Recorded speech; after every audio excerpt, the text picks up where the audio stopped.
Welcome to Chicle Chat. I'm Alex Gummy, aka Chicle, and today we're going to be doing a review video on My Fair Lady on Broadway, the revival. But before we do the revival, I have a couple things I want to share before we get started with the review. Now the reason why I went to go see My Fair Lady was actually it was like a class trip. Like the entire school went to see the show because in one of the classes we do a lecture class called script analysis, and we were given a script which is the My Fair Lady, like the original My Fair Lady, and we were just supposed to read the entire thing, and then we're supposed to go over like the characters and go into detail on everything in the script, the plot, the characters, major events, etc. And so we had the discussion on the musical itself, and then we listened to the audio, we kind of understand like the theme of it and everything, and then we saw the show, and we're gonna be having a discussion about like what's the difference between like watching it visually and like reading the script, I believe, and I think we're going to have a discussion about it. By the time you're watching this video, if you're from the Institute of American Musical Theater, you probably know that I'm already going to say some things, but if you're already watching this video after class, you know that I already said some things.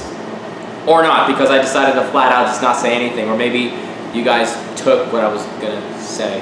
Aside from all of that, the reason why we saw the show, I still want to make this video because I wanted to share what I thought about the show in general. I mean, I'm always going to make a review video on every Broadway show, so we might as well do that. But before we do the review, make sure you guys hit the subscribe button. Make sure you subscribe to Chicle Productions. I know I've been lagging on videos recently, but hey, I've been working really hard at the Institute of American Musical Theater, so I have a good excuse. And make sure you like this video and share, and especially to you INT kids that definitely saw the musical with me. Please. My Fair Lady, God, there's something in my eye. So in My Fair Lady, it takes place in 1912, and it mostly takes place in Professor Henry Higgins' mansion / other places around London in 1912. I think I said 1912 twice, but anyway, it's mostly just about like differences between class. I think there's like some things that are said politically and some things that are mentioned based on based on gender almost. But long story short, it's about this girl in the poor class named Eliza Doolittle, and she wants to just be a lady. She wants to be a lady that wants to run a florist shop, but she has really bad language, like she couldn't speak English well, and she runs into these characters named Pickering and Higgins throughout the first scene of the show. And so Higgins said, something that made Eliza want to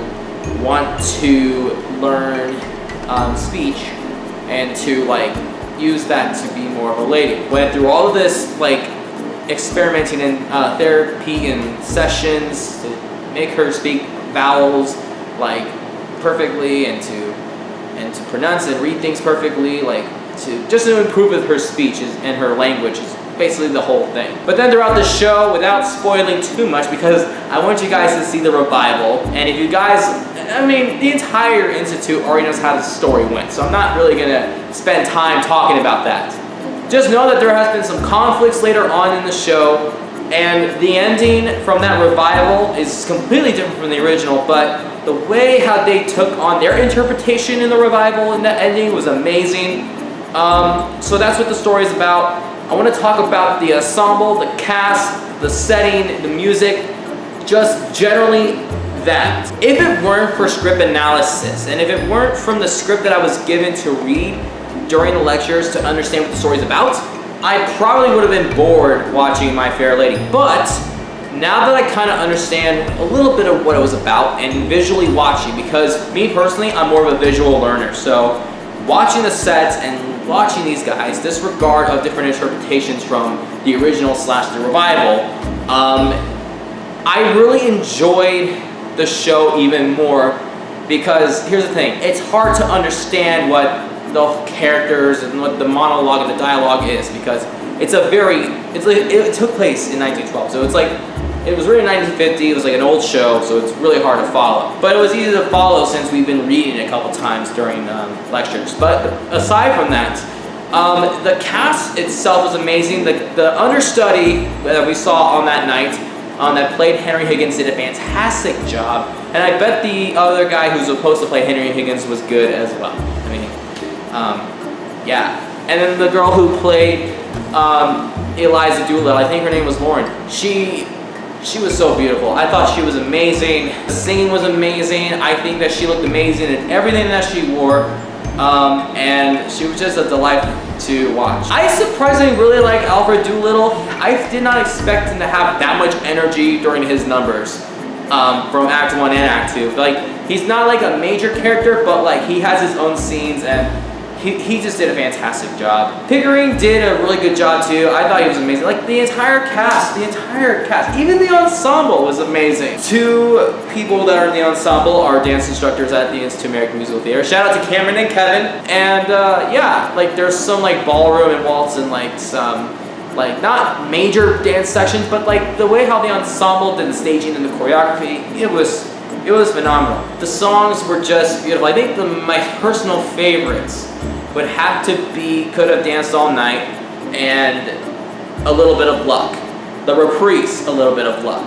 And then I think the other one that Alfred Doolittle sings, I can't think of the title. What was the title? Something about church? This is a good thing we have playbills because this is a good way to cheat. Get Me to Church on Time. That was the name of the number. I thought that was entertaining to watch. And then the settings and the props, the way, like where I was sitting and like the way how they transitioned, and the amount of space that the stage has for them to like move around and have props set up, I was just losing my mind. Like it was just so amazing to watch. Like they have this major like turning disc thing on the stage. And like they do dance scenes and stuff, and they have this like huge 360 prop when they have like 4 settings in one prop, where they do like the scenes from Higgins' mansion, and it was just amazing. Like every detail in that setting, like the prop usage, the mechanics of everything, the lighting, the sound, everything was just beautiful. I mean, it's not my style of show, but it was very entertaining overall. Like I would definitely encourage you guys to see My Fair Lady for sure. So this was my 5th show that I saw, and then after we saw the show, we did a little talk back with some of the cast members from My Fair Lady, including some of the dance instructors that were in the show, so that was pretty fun. And yeah, that was pretty much it for the review. If you guys have seen this show and you guys want to share your thoughts on My Fair Lady, make sure you guys leave your thoughts down in the comments below. Let me know if you liked it. Let me know if you were bored with it. Let me know if you were like bawling your eyes out. Whatever you want to share. Just let me know what you guys think. I want to know what you guys think about this. And with that being said, that's it for today's video. I'm going to go to bed because it's going to be a crazy day tomorrow. Peace out!